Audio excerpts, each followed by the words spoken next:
Hi friends, ఇవాళ మేము mango pickle చేస్తున్నాం. ముక్కలు కట్ చేయాలి.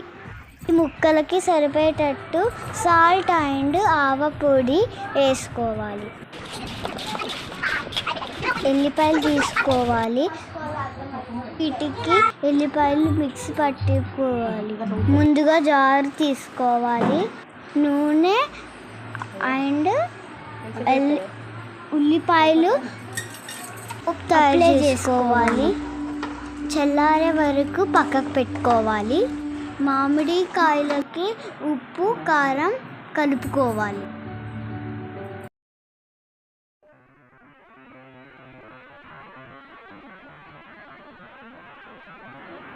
పోపు మొత్తం మామిడికాయలకు కలపాలి. పికిల్ రెడీ అయింది. జార్లో ఎత్తుకోవాలి.